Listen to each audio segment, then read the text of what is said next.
অশরীরীর ছায়ার কথা। এখানে গল্প নয়, সত্যি ঘটনা শোনানো। সবাইকে স্বাগত জানাচ্ছি অশরীরী ছায়ার কথা অষ্টম এপিসোডে।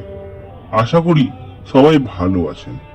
কে কোথা থেকে শুনছেন, কাদের সাথে শুনছেন, অবশ্যই কমেন্ট করে জানাবেন। আজকের এপিসোড হবে একটু অন্যরকম, রোমাঞ্চকর ও ভয়ঙ্কর। আপনাদের মধ্যে যদি কেউ ঘটনা পাঠাতে চান তাহলে ডেসক্রিপশন বক্সে থাকা কন্ট্যাক্ট নাম্বারে আমাদের ঘটনা পাঠাতে পারেন।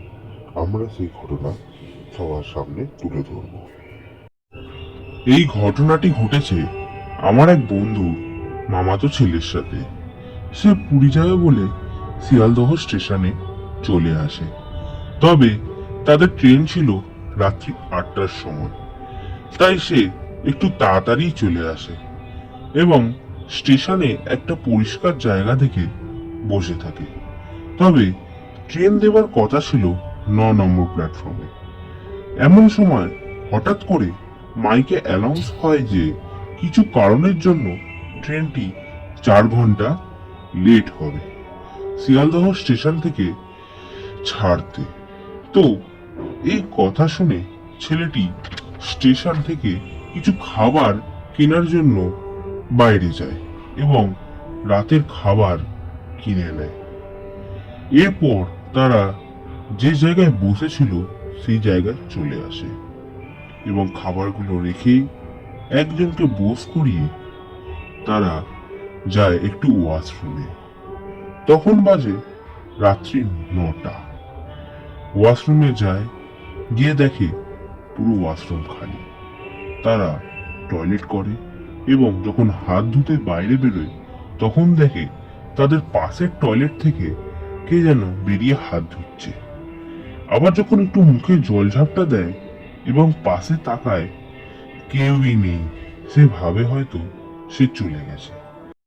কিন্তু সে যখন বাইরে বেরিয়ে সেই টয়লেটের রক্ষীকে জিজ্ঞেস করে তখন সে বলে, ভিতরে তুমি একাই গিয়েছিলে গো, আর কেউ যায়নি।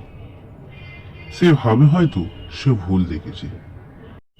এবার ট্রেন আসার টাইম প্রায় হয়েই এসেছে।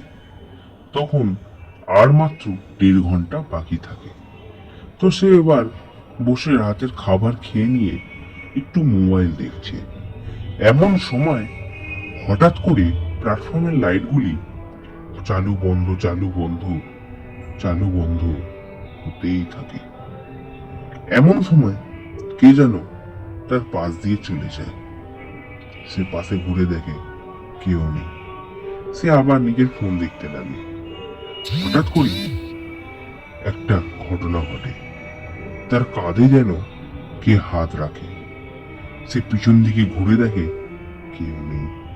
কিন্তু সেই ছেলেটি যেই সামনের দিকে ঘুরে তাকায় দেখে একটি কালো অবয়ব তার সামনে দাঁড়িয়ে আছে। ছেলেটি সেই অবয়ব দেখে প্রচন্ড ভয় পেয়ে যায় এবং সেই সময়তেই ট্রেনটি প্ল্যাটফর্মে ঢোকে।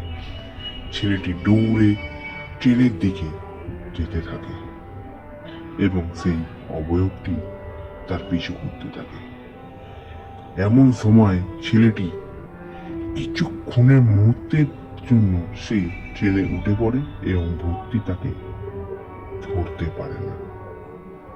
সে মনে মনে ভাবে, এই যাত্রায় তো বেঁচে গেলাম, আর কোনোদিন এখানে আসবো না। তবে প্রায় সবার মতনই শিয়ালদহ স্টেশনে সে তার কাজের জন্য আসতেই হতো। কিন্তু তার মনে ওই ভয়টা সব সময় কাজ করত এবং সে সেই প্ল্যাটফর্মের দিকে তাকালেই ভয় পেত।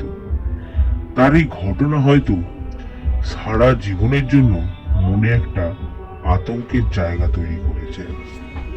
ধন্যবাদ। এই ঘটনাটি যদি আপনাদের ভালো লেগে থাকে তবে অবশ্যই একটি লাইক, সাবস্ক্রাইব এবং পাশে থাকা বেল আইকনটি ক্লিক করে দেবেন এবং আরো বেশি বেশি করে শেয়ার করবেন। ধন্যবাদ।